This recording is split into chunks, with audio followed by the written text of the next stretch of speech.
নমস্কাৰ বন্ধুসকল, বাৰীলৈ আহিছিলোঁ। আজি 3-4 দিনমান বাৰীলৈ আহিব পৰা নাই। বিশেষকৈ বৰষুণ হৈ আছে বন্ধুসকল। আমাৰ ইয়াত প্ৰায় আজি 4-5 দিনমানে হ'ল বৰষুণ হৈ আছে, কিন্তু ইমান ডাঙৰ বৰষুণ নহয়, অলপ মিহি মিহিকৈ বৰষুণ পৰি আছে। সেইকাৰণে বাৰীলৈ আহিবই পৰা নাই বন্ধুসকল। বাৰীতে বন্ধুসকল মই এয়া ছাতি লৈ বোলো এপাক চাই আহোঁগৈ বুলি আহিছোঁ। কিন্তু বন্ধুসকল এটা অসুবিধা হৈছে বৰষুণ দিয়াৰ কাৰণে, যিহেতু দৰৱ মাৰিব পৰা নাই। 1 নম্বৰতে কোনো ধৰণৰ ভিটামিন হওক, পোকৰ দৰৱ, একো দৰৱে মাৰিব পৰা নাই বৰষুণৰ কাৰণে।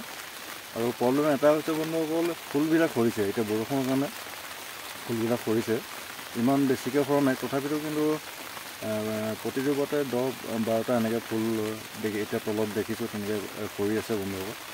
হ'লেও সেইটো ইমান এতিয়া প্ৰকৃতিৰ ওচৰত আমিতো হাৰ মানিবই লাগিব, যিহেতু এইটো বৰষুণ দিছে, উপায়ো নাই, 2-এটা সৰিবই ফুল বন্ধুসকল।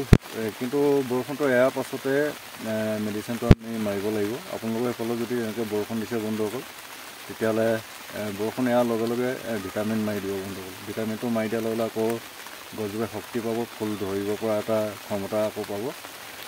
এয়া বন্ধুসকল দেখিছে, যথেষ্টখিনি এজোপাতে 10-12টামান সৰিছে। এইজোপা কিনাৰতে এইজোপাটোত সৰিছে, জলকীয়া লাগি আছে দেই বন্ধুসকল। এনেকৈ আৰু প্ৰায়খিনিতে আৰু প্ৰত্যেক জোপাতে এফালৰ পৰা চাই গ'লে প্ৰত্যেক জোপাতে তেনেকৈ ফুল সৰি আছে। এইটো অইনটো কথা নহয় বন্ধুসকল, যিহেতু দৰৱো মাৰিব পৰা নাই আৰু লগতে বৰষুণটো হৈ আছে, সেইটো কাৰণে ফুলবিলাক সৰি গৈছে। আপোনালোকৰ যদি এনেকৈ ফুল সৰিছে তেতিয়া বিশেষ চিন্তা কৰিবলগীয়া নাই। খালি বৰষুণ এৰাৰ লগে লগে বন্ধুসকল মেডিচিনখিনি মাৰি দিব, ভিটামিন মাৰি দিব, তেতিয়া ফুল আৰু নেক্সট টাইম নসৰে আৰু ফুলখিনি ৰ'ব বন্ধুসকল। ভিডিঅ'টো ইমানেই আছিলে। ভিডিঅ'টো ভাল লাগিলে এটা লাইক কৰিব, আৰু চেনেলটো যদি নতুনকৈ চাই আছে তেতিয়া ছাবস্ক্ৰাইব কৰি বেল আইকনটো অল প্ৰেছ কৰিব। লগৰ আমাৰ কৃষক বন্ধুসকলে চাব পৰাকৈ ভিডিঅ'টো শ্বেয়াৰ কৰি দিব। আজিলৈ আহোঁ বন্ধুসকল, জয় আসন।